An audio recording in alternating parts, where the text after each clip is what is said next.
passada, houve mais um round do combate do Legislativo, puxado pelo grupo direitista da Câmara dos Deputados, ao protagonismo do Judiciário.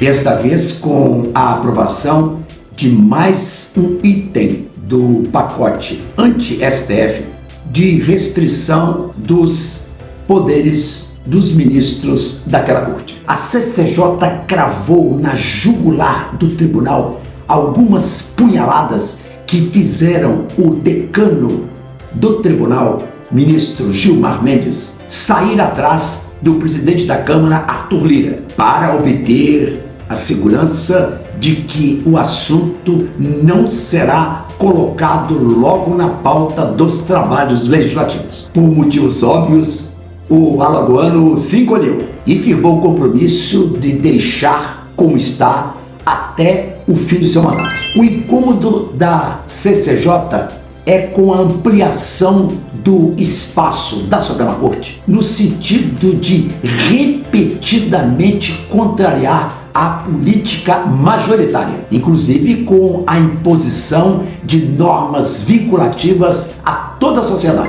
Mais que decidir questões críticas para as quais é convocado, o STF alimenta a tensão entre os poderes ao manobrar a agenda decisória da República, transformando-se em um player sem limites e sem domínio. A Constituição é moldada segundo as preferências pessoais de cada ministro, nenhum deles sujeito a qualquer constrangimento institucional externo. Esta situação tem um novo vocábulo para designá-la. É a chamada ministrocracia, que ficou mais saliente com as investigações sem tempo para acabar, como o inquérito das fake news, por exemplo. É contra isso que o Legislativo se move.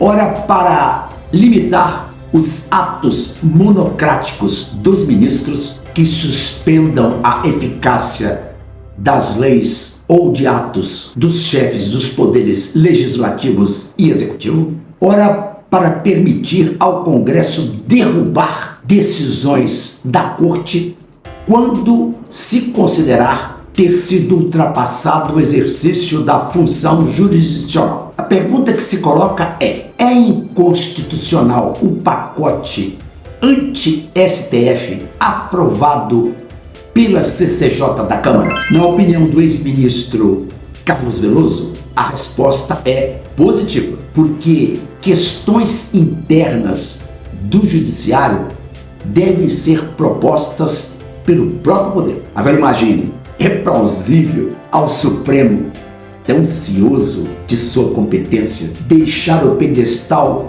para propor algo que trave a sua própria força? Pelo amor de Deus! Independente do desgaste político institucional da Suprema Corte, inegavelmente detestada pela população, a tripartição dos poderes, que é uma cláusula pétrea, impede a ingerência do parlamento sobre o mérito dos atos judiciais. O poder constituinte originário viu nos atos dos juízes a instância supervisora dos demais poderes, visando a determinar a sua legalidade e constitucionalidade. Os integrantes da Corte Máxima são guardiães da Constituição, cabendo-lhes dar, em termos de interpretação, a palavra final dos seus termos. Todavia, este poder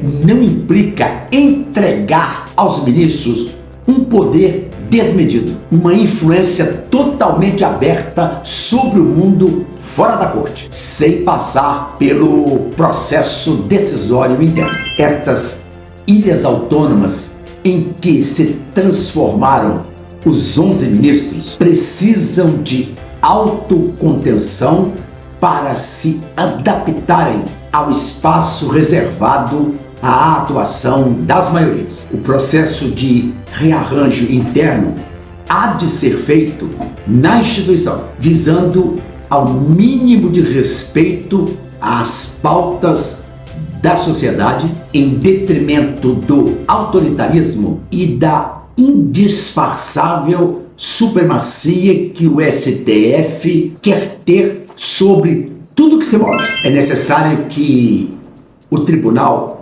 entenda e aceite o seu déficit de legitimidade quando se trata de fazer juízo político, porque esta atribuição é reservada aos que exercem o poder a partir da consagração eleitoral, voto por voto, o que evidentemente não fundamenta a instância judicial. Em resposta à pergunta formulada, há sim inconstitucionalidade nas medidas legislativas tomadas pela CCJ, que certamente, vingando sua edição, podem ter as matérias questionadas dentro da própria corte por qualquer partido político ou outro legitimado a entrar com a competente ação. E é óbvio que o Supremo derrubará todas elas. Neste caso, a fricção entre os poderes estará assentada com consequências funestas para o país. Os manés podem, neste momento, fazerem algumas perguntas.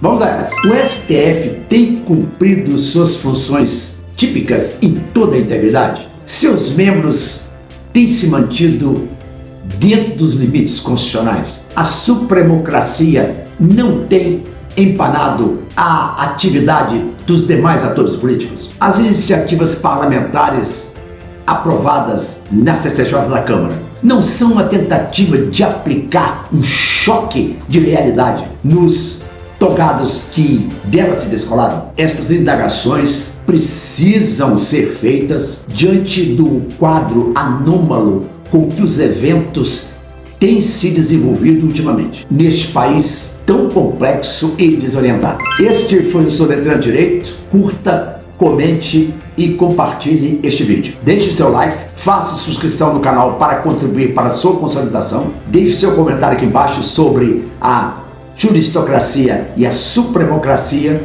da alta corte. Grato pela audiência. Tchau!